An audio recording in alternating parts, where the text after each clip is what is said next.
Assalamualaikum warahmatullahi wabarakatuh. Saya Sabian Putra Ramdhani dari Program Studi Universitas Muhammadiyah Bandung. Pada kesempatan kali ini saya akan menjelaskan mengenai kesehatan mental berbasis pendekatan medis dan religius.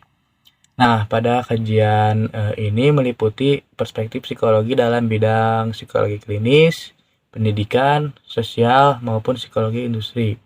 Namun kali ini kita akan fokus pada bidang psikologi klinis.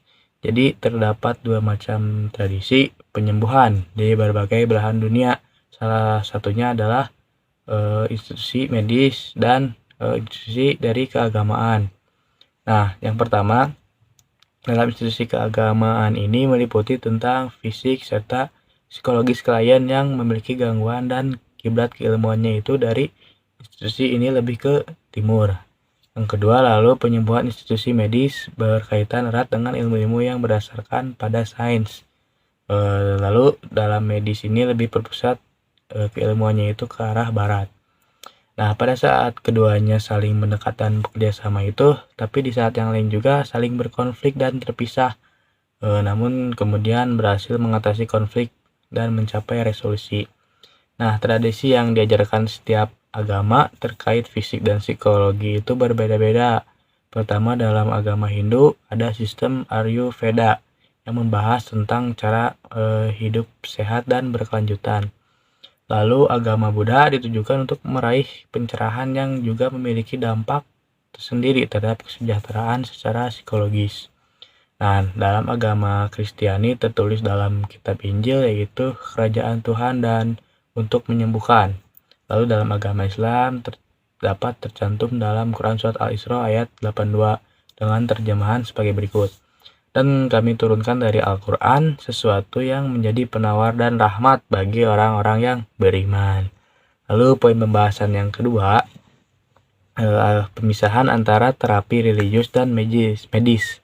Terdapat beberapa poin yang menjelaskan tentang pemisahan antara religius dengan medis.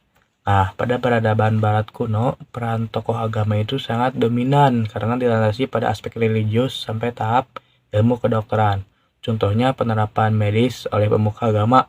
Dalam kuil Aesculapius itu di Yunani, seorang pemuka agama merawat pasien yang mengalami gangguan mental dengan doa, mantra, dan perawatan psikologis seperti sugesti, hipnotis, dan rekreasional seperti sandiwara, berkendara, berjalan-jalan gitu, dan memutar musik harmonis. Nah, seiring dengan berkembangnya pola pikir yang sekuler, terjadilah pemisahan peran antara pemuka agama dan ahli medis. Namun kedua profesi masih saling bekerja sama gitu. Nah, pemahaman yang berkembang pada waktu itu adalah bahwa gangguan mental itu disebabkan oleh kerasukan setan atau makhluk goib.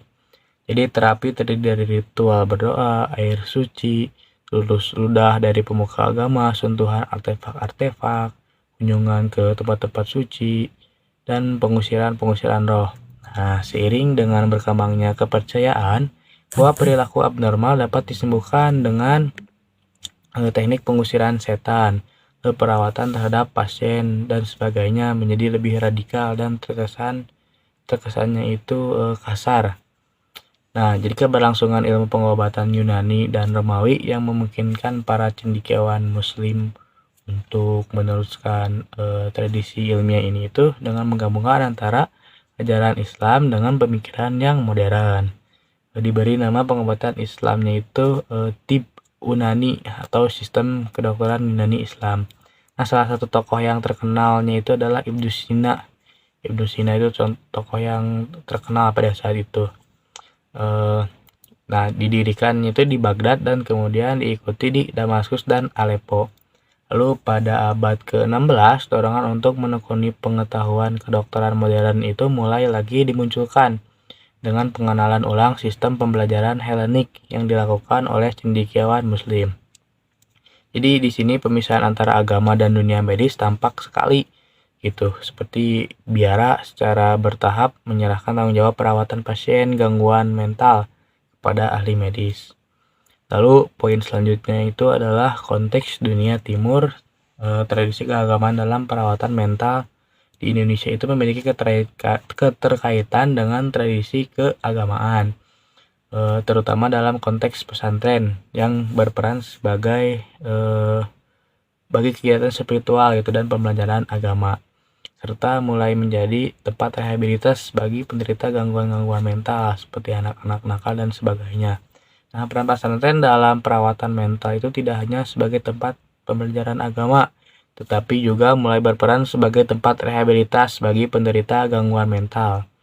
Beberapa pesantren bahkan telah menginstitusionalkan pelayanan rehabilitasi khusus untuk mereka gitu, orang-orang nakal, anak-anak nakal. Nah, pada pembahasan selanjutnya adalah perkembangan sistem perawatan kesehatan mental. Awalnya sistem perawatan kesehatan mental di Indonesia itu sangat terpengaruh oleh gaya barat, terutama setelah pendirian rumah sakit jiwa pada era kolonial. Namun seiring waktu, pendekatan ini itu berkembang ke arah yang lebih terbuka terhadap komunitas dan pencegahan. Nah, lalu terdapat dalam perubahan Undang-Undang Kesehatan Mental tahun 1966, praktik konseling dalam pesantren seperti yang diobservasi oleh Subandi menunjukkan adanya penggabungan antara prinsip-prinsip konseling barat dengan nilai-nilai keagamaan lokal, seperti pentingnya membangun kedekatan dan empati. Nah, dan yang terakhir yaitu keterbukaan terhadap pendekatan berbasis agama. Di Indonesia terutama gitu ya, tidak terlihat konflik besar antara ilmu kejiwaan, terutama ilmu kejiwaan barat dengan nilai-nilai agama. Jadi para ilmuwan cenderung mengkaji masalah psikologis dan psikiatri itu dengan mengintegritaskan perspektif keagamaan seperti yang dilakukan oleh Asosiasi Psikologi Islam yang menjadi bagian dari organisasi profesional Himpunan Psikologi Indonesia atau HIMSI, dengan integrasi antara pendekatan barat dalam perawatan kesehatan mental dan nilai-nilai keagamaan lokal. Jadi di Indonesia ini mencerminkan upaya untuk mengembangkan pendekatan yang holistik dalam merawat kesehatan mental.